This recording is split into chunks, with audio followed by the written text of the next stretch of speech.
Good evening, ladies and gentlemen, and welcome back to another Orion Tech Tips video. I am so happy to be back recording some more content for you guys.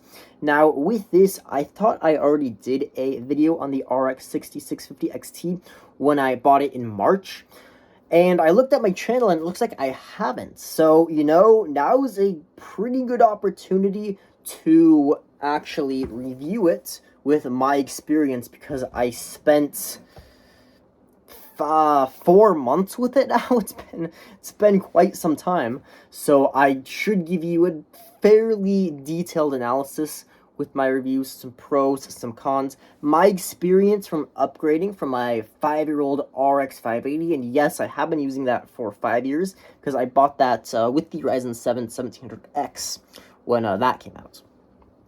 Okay, so I'll give you some specs of the card, I'll show you some performance, I'll give you my analysis of myself using the card. Should you buy it? Should you upgrade from your current card, in my case, the RX 580? And how does it compare to other cards on the market today? So let's go over the specs. So this card does have 248 cores, and the obvious factor is it does have 6 gigabytes of GDDR6. So that is a lot of talk today. Certainly, it really wasn't a few months ago, and now it is, and I can certainly see why. I'll be talking about the VRAM later on when I'm actually showing you guys the performance of this card. So it does have a 175 watt TDP with a single 8-pin connector, and it is recommending a 450 watt power supply to run the card. It does have 32 RT or tensor cores, so that means it is capable of ray tracing. I've tried ray tracing, and quite frankly, I'm not really a fan of ray tracing on any card. I mean, even if I had something like a RX 7900 XTX, I still wouldn't, because you're eating up a lot of that compute performance without really gaining a lot. I know some people will disagree, but that's just my experience. Certainly show you guys if you are curious in that. So it does have a base clock of 2055 megahertz and a boost clock of 2635 megahertz. And the memory is clocked at 2190 megahertz. DirectX 12 compatible, obviously. I'm just reading off the spec sheet.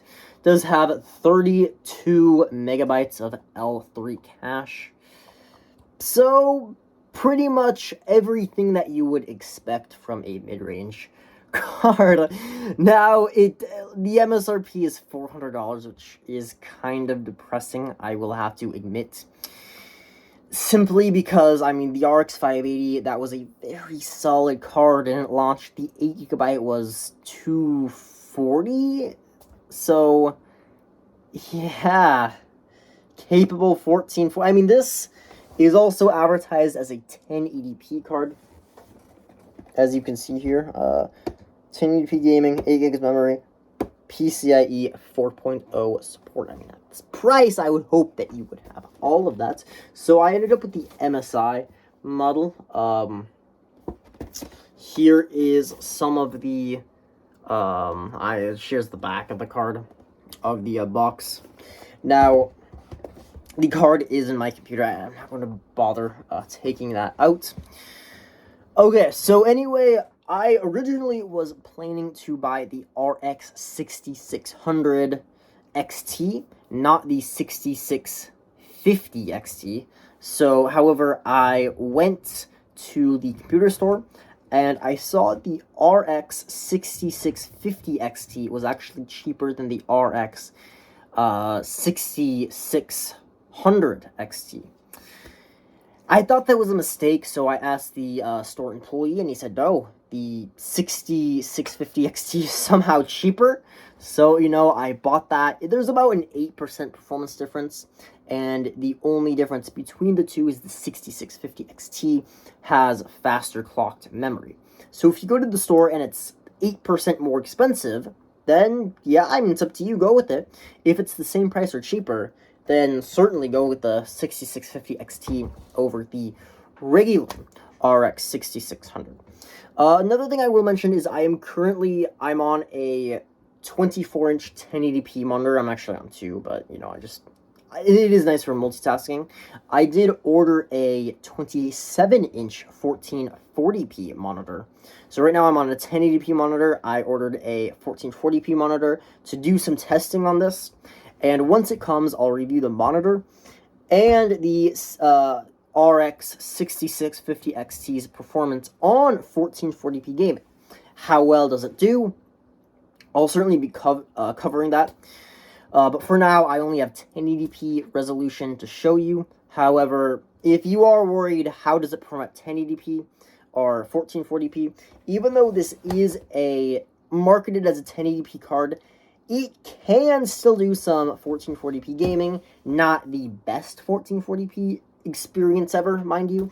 But it certainly is still capable. In terms of 4K gaming, I wouldn't really recommend it unless you are playing older games. So let's say you're playing Fallout 4, Star Wars Battlefront, Minecraft, Call of Duty Black Ops 3, League of Legends, CSGO, like those types of games. So either esports games or older AAA titles.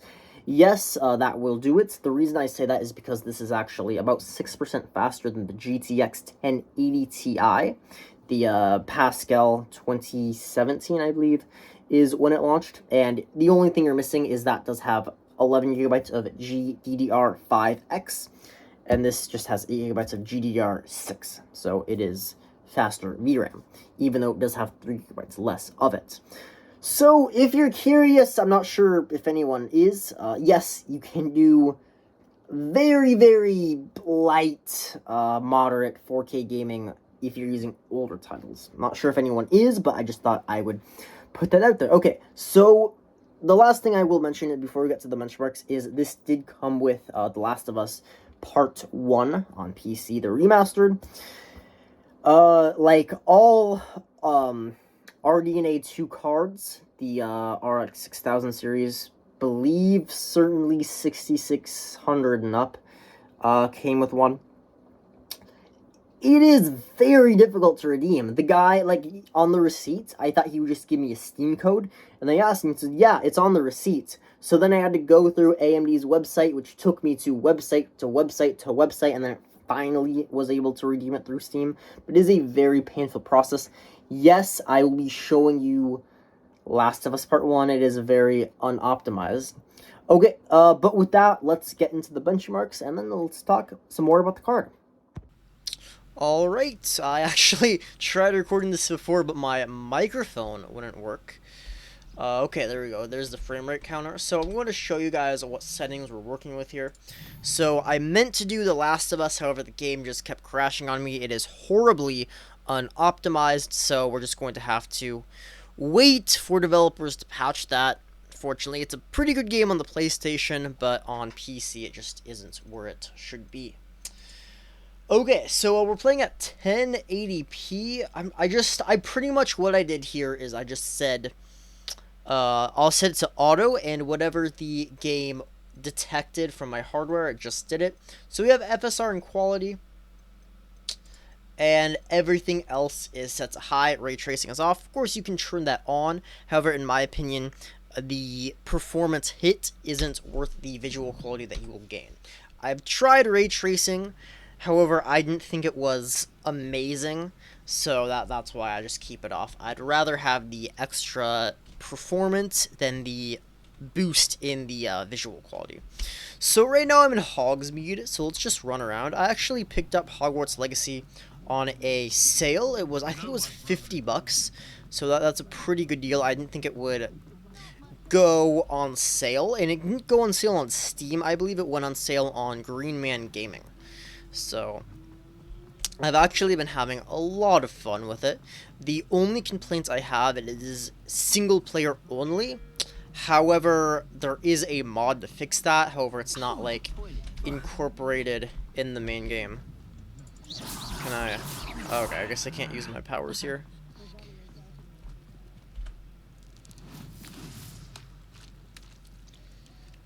So right now we're getting about 60 FPS, which is perfectly fine.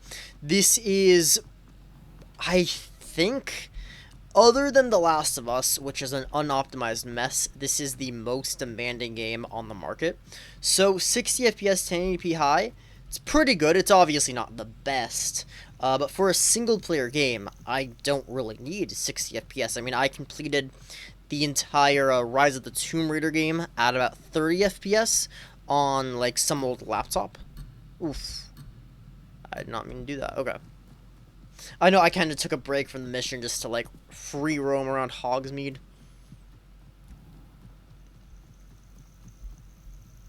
Lumos. Levioso. Reparo. Accio. This is, I mean, it really does look like a nice game. Wonder water usually slows down the frame rate. Let's try that. Oh, I guess not. Okay. Oh, it did a little bit. Just not as much as I thought it would.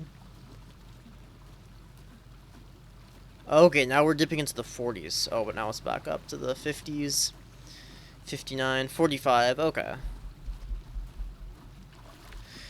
I mean, for my personal experience, anything above 30 is fine for a single-player game, but of course, when I'm playing something like CS:GO or Call of Duty, I would really benefit from that 60-plus FPS.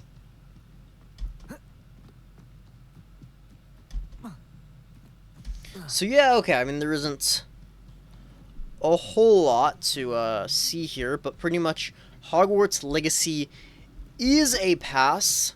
1080p high 60 FPS. Of course, if you always want more, you can tune down some of those settings. Right now FSR is set to quality, but maybe you can set that to performance. You can lower some of the visual qualities. There certainly is a lot that you could do, or if you're okay with like 30 FPS, then certainly you could maybe turn on ray tracing and boost some of those visual qualities. However you like it. Okay, so this is the most demanding game that I own, so let's go into some other games and see how they perform. Alrighty, next up we have The Division 2. Now, The Division 2 is a 2019 AAA game, I believe. Let's turn, VSync, okay, that needs to be off. Just like adjusting since the last time I played, okay. And everything else is set to, I auto set everything to high. So hopefully, or at least like graphical wise. Okay, let's go back.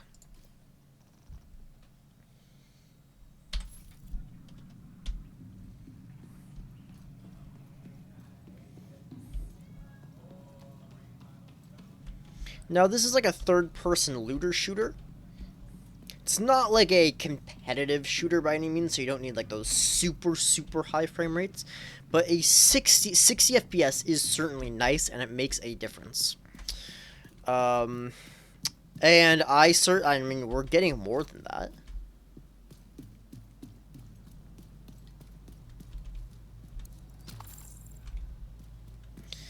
I've had a lot of fun with this game, certainly. Okay, let's get into some combat and see if the frame rate dips. Below 60, that is. Of course, it will take a hit, but we'll see how much of a hit it takes.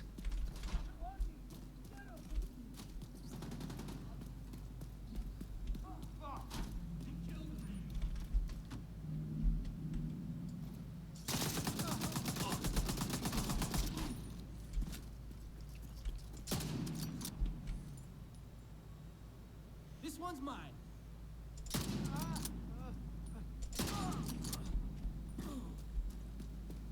Alright.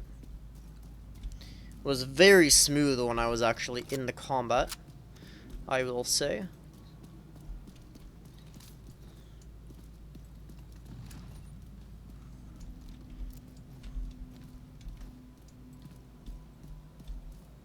Can't really blame them. Friendly control point nearby.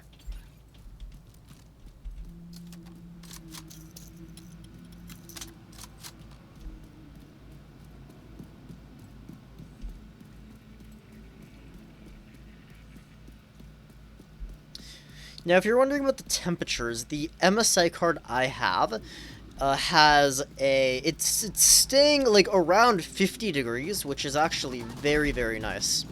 So the card is staying nice and cool.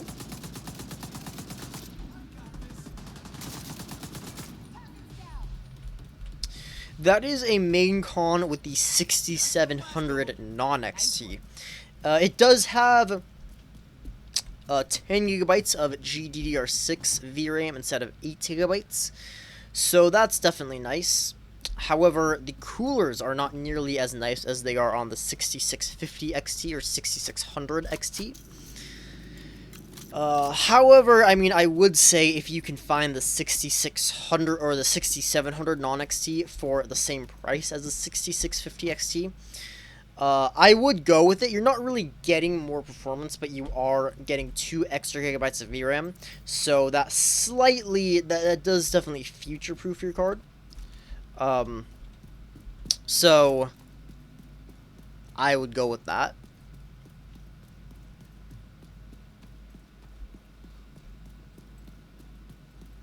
Alright, so it looks like we're not really dipping below 60.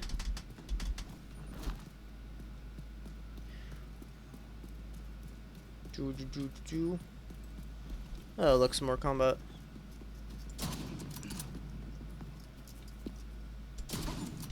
Oof.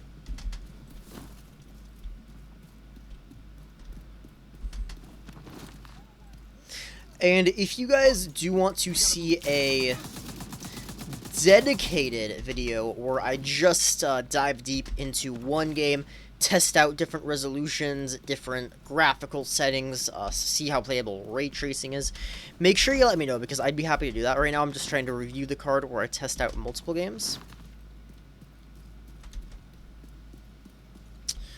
But, you know, yeah. Alright, so the conclusion is, yeah, it's playable. We're always getting above 60 FPS, even when we are in intense combat. Okay, let's move on to the next game. Alright, next up we have is Fortnite, and we are playing, as you can see here, 1080p on performance mode. Now, I need a gun, so let's try to find one. I actually killed one of the AFK players, so that's pretty cool. Oh, they're spectating me right now. But of course they are, because they're AFK.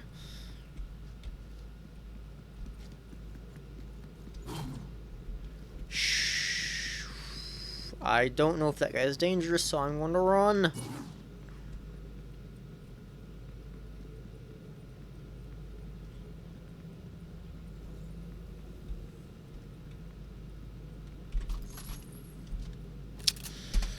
So I imagine Fortnite would be a game that you would actually want a lot of FPS, so that is why we're playing in performance mode. But if you do want to actually crank up some of the settings, yeah, you can still get it locked to 60. If you're doing that, I would still recommend you at least don't go all out on the ray tracing. I tried that like when I first got this card because I was excited coming from an RX 580, and it wasn't ideal. It certainly, yeah. Oh dear. Okay. I don't know how well this will go. Oh dear. Okay. Oh my goodness, my last shot. Oh no. Oh dear. Oh dear. Oh dear. Oh dear. A drum shotgun.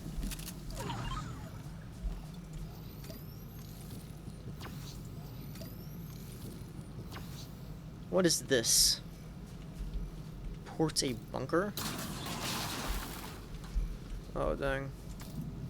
I don't really want that right now. So this is like a sniper pistol? Alright.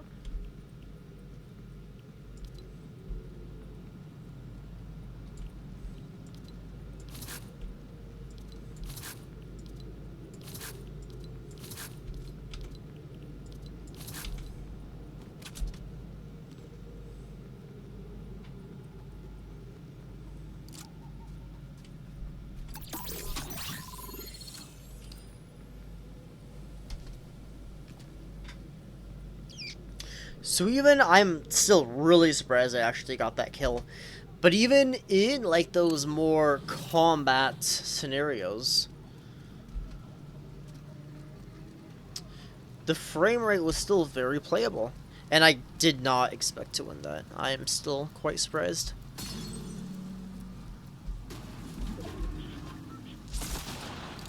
Oh dear. Okay.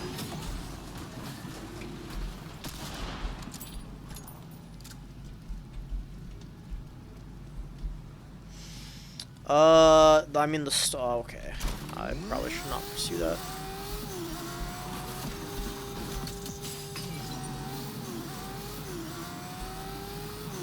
And, okay, they're shooting at me, so I guess... Why did they run, though, if they wanted to pursue me? That's my question.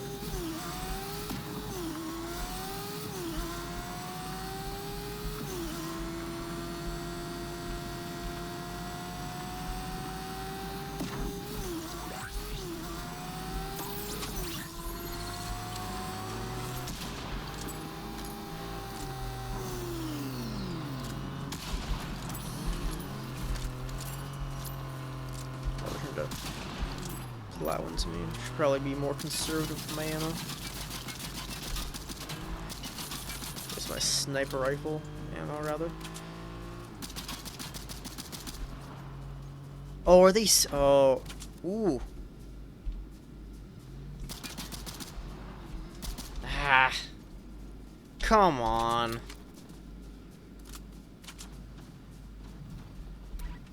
Trying to run. Okay. Anyway.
The heck is this no longer a thermal DMR?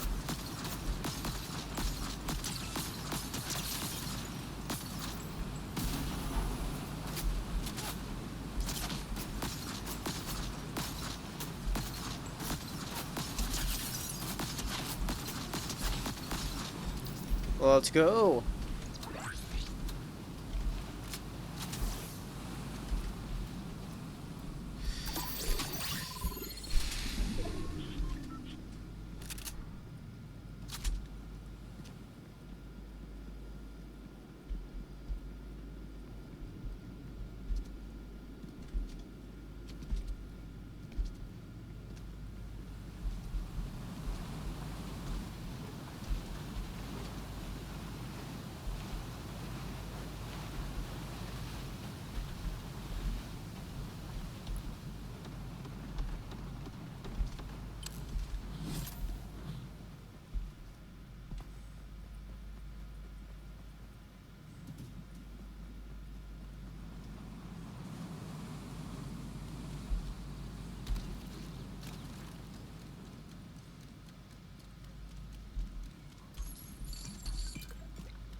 Alright, well I guess we got 4th place. I can say that performance was overall pretty good, and I'd certainly recommend it.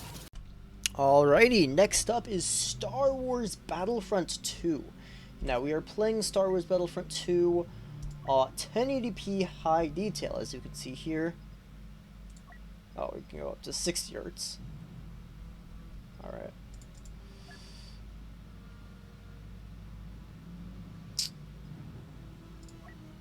Yes, keep changes. Alright, let's play.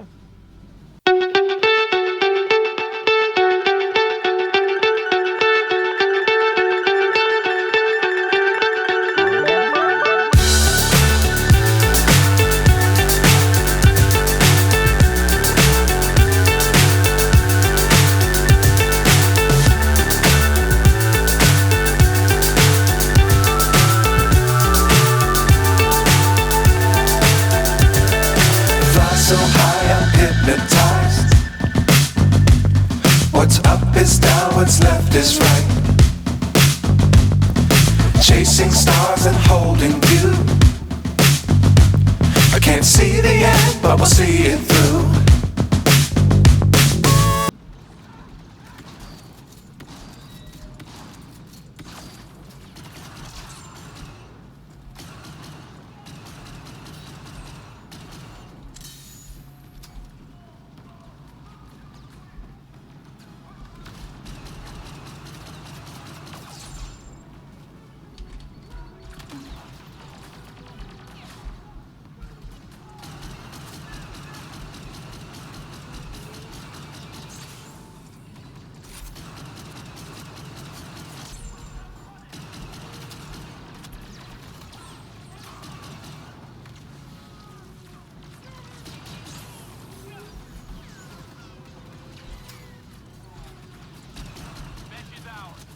Oof.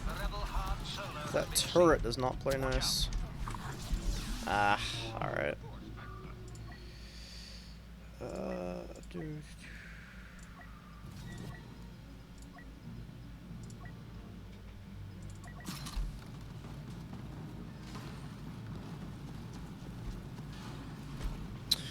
Okay.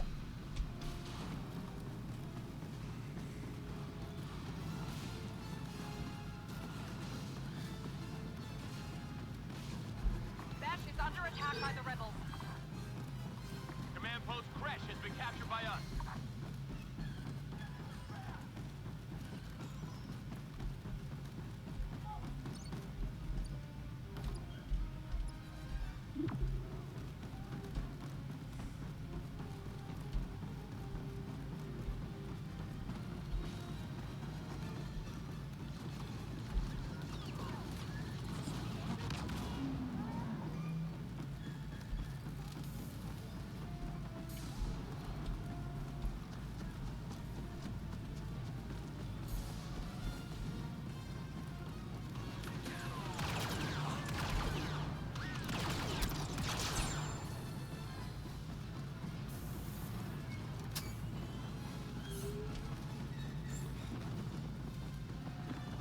Doing pretty good. Heavy guns powered up. So this game doesn't actually have like ray tracing or any cool effects, but I mean even if you want to like up the resolution, up all the settings, you should be fine. Staying above 60 FPS, I mean even like intense combat, we never drop below 60. It still stayed well over 100. Oh my goodness. Okay. Okay, I think that's enough for Star Wars Battlefront. We can all conclude that it runs beautifully. Alrighty, the next game is Rainbow Six Siege. Now let's go over some of the settings that we're running at. Yes, I am playing single player, not multiplayer, just because it's a more controlled environment, so the results will be more repeatable. So, okay. 1080p maximum settings. That is what we're running at. I just want to show you guys. 1080p max. Alright, what's up guys? Editing Orion here, and I just wanted to say I'm sorry I actually forgot to put the FPS meter on the screen, so unfortunately you can't see how many frames per second we're getting. However, I can happily report that we are getting well over 200 frames per second.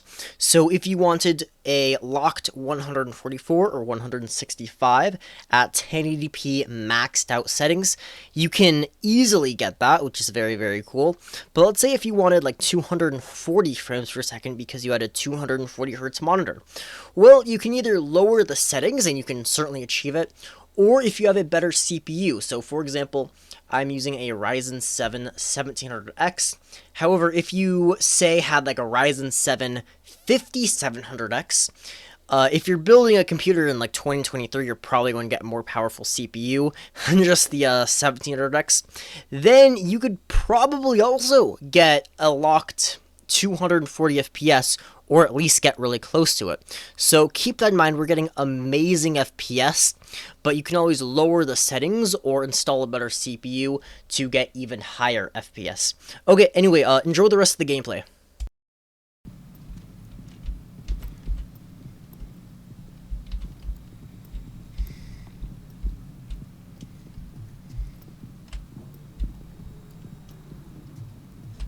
So yeah, we are getting like just, I mean, obviously the frame rate is well above 60, but even if you have a 144 or 165 hertz monitor, you will max out the refresh rate. And even if you have more than that, like you have a 240 hertz, for example, you can just lower some of the settings. Maybe you don't want to play at ultra. If you're playing competitive, you're probably not playing at ultra. So, I mean, you can certainly lower some of the settings to get even higher frame rate. And you very well could get a locked 240 FPS if you just lower some of the settings.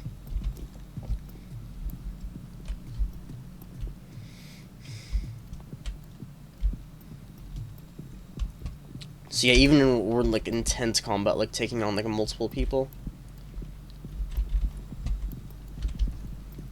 it's more difficult. Oh my goodness. Oh my goodness, these guys. Okay, anyway. Oh, we can like shoot off their head. Alright.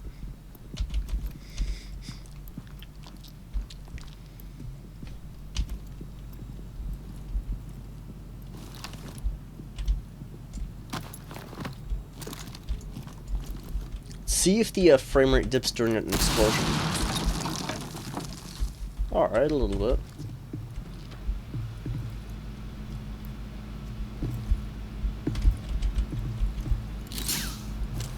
Let's rappel up.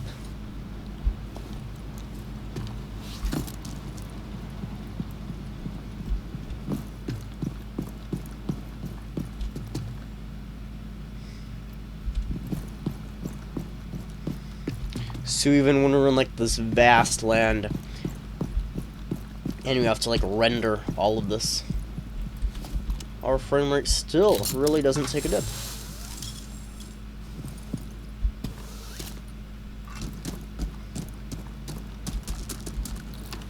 I wish I had sledge, so then I could just use the hammer.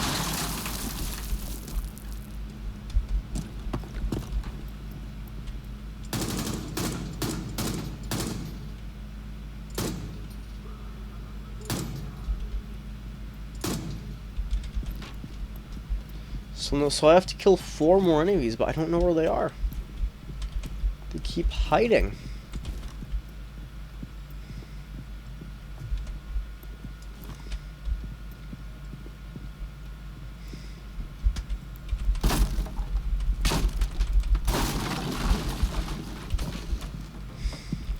So weird.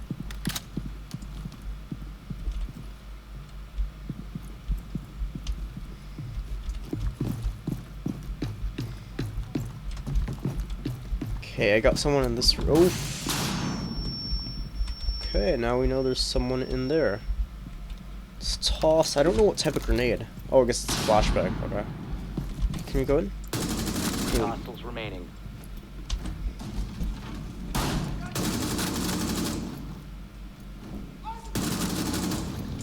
Let's go. Okay.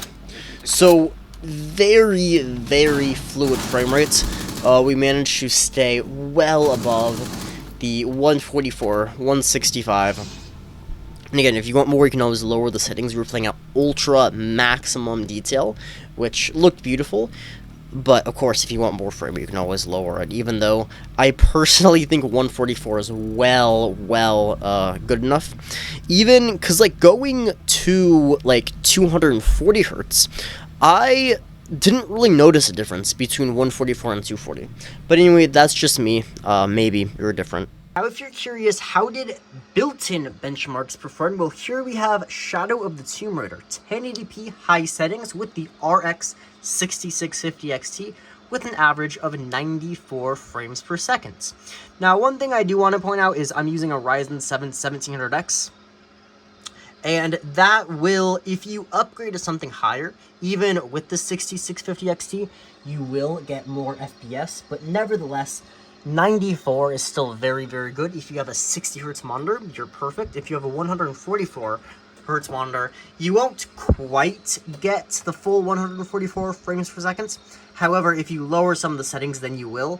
Shadow of the Tomb Raider is a single-player story-based game, so I don't really think you will need more than 60. I mean, quite frankly, I played this at 30 and had an amazing experience. Like back in like 2018, I played Rise of the Tomb Raider on like an old Dell laptop. 720p low, 30 FPS. I played through the entire game and had an amazing experience. So with single player story games, you can certainly get away with a lower frame rate, but 94 is more than enough, at least in my opinion. Alright, let's move on to the next built-in benchmark. Alrighty, now the final benchmark I have for you guys is Ghost Recon Breakpoint. I benchmarked this at 1080p high settings, and the reason I'm not screen recording and I'm just recording with my phone instead is to get better FPS, higher results, because it doesn't take away from the graphics card. So just know if you're playing and not recording, you will get slightly better FPS, maybe like 2 to 5%, so it's not like a massive increase, but it still is going to be an increase. Okay, so looking at these results, we have 104 frames per second, and notice we're only using 73% of the GPU. Now, this is because we are CPU bottlenecked at 1080p. Now, 1420p or 4K, we will be more GPU dependent, so if you raise the resolution and raise the settings, this will definitely mitigate the CPU bottleneck.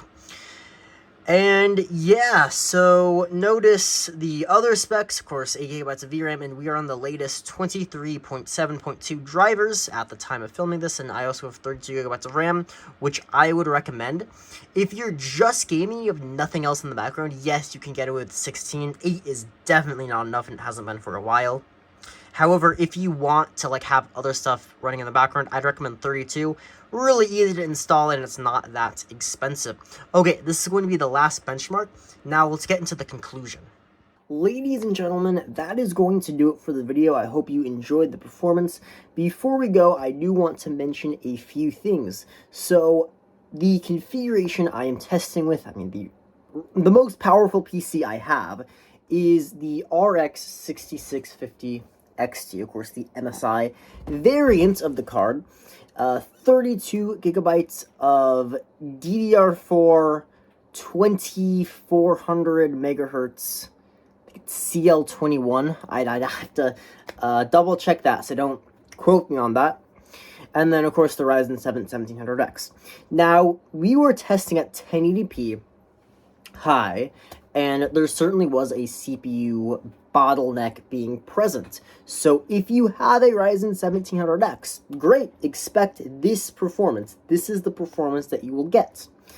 However, maybe you probably, if you're looking to buy a 2020, well, I mean, now we're in 2023, but if you're looking to buy a 2022 card, because I believe this was released in 2022, then you're probably looking to pair it with a modern CPU as well, and chances are that's going to perform better. So maybe you pair it with like a Ryzen 5 5600. Now, the gaming performance is going to be better, however, the multitasking performance is going to be worse. Maybe you care about that, maybe you don't. Maybe you have two monitors and you're like running a bunch of stuff in the background, or maybe you only have one monitor and you just have your game running. then 6 cores is fine. But if you have multiple monitors, then you'll probably look at to get at least 8 cores.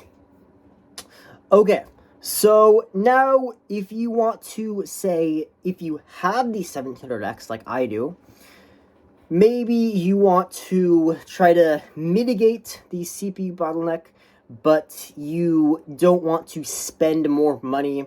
You just bought a graphics card and you're wondering, do I have to spend money on a new CPU? And the answer is no, you don't. You can certainly mitigate the CPU bottleneck. 1440p would be a great way to do that, because at 1440p and 4K for that matter, however, if you're buying this, you're probably not looking to play at 4K, but you know, it is capable of running old games at 4K and esports games, so maybe you care about that, maybe you don't, but you just can't play modern AAA games at 4K, unless you're okay with, like, compromised settings at, like, 30 FPS. Then maybe, but the 8 gigabytes of VRAM still is a problem. Speaking of which, 1080p, it's fine, and I know some people might say, well, The Last of Us, Resident Evil 4 Remastered, Jedi Survivor, and I tested Hogwarts Legacy, and it was fine. That is a very demanding game, and some people may agree with me, some people may not agree with me. If you're looking to pick up a budget/mid-range graphics card, you're probably not looking to buy $70 games, or however much. They used to be 60 and now they're 70. American dollars, that is, and I know prices do depend on the country that you are living in, but you're probably not looking to buy every single game day one, or you would probably be looking to buy a more powerful, more expensive graphics card. Okay, so even if you have a 1080p monitor, you could also go 1080p Ultra, and that would somewhat mitigate it. The reason I didn't do that is because I don't like Ultra settings at all. I mean, if it's just Ultra and Medium, like World of Tanks, then yeah, okay, I'll do Ultra.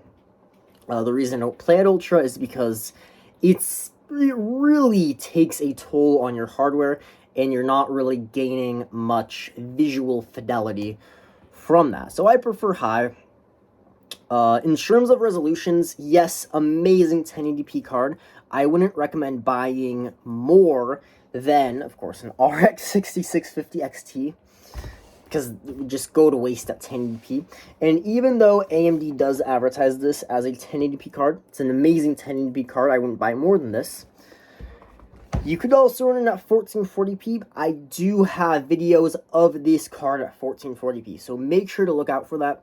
Is there a game I missed? Is there something else that you want me to test with this hardware configuration with the card? Do you want me to compare it against an RX 580? I also have another PC sitting next to me. It's an i7-3770 with a 1050 Ti and 16 gigabytes of DDR3 RAM, 1600 megahertz TL11. Do you want me to test it? Maybe do, maybe don't. Let me know what videos you want to see in the future. Thank you so much for watching. If you made it to this point, 2 gold stars for you. Thank you so much. I know I haven't been uploading, but I certainly do have fun recording and editing videos. Okay, till next time, God bless.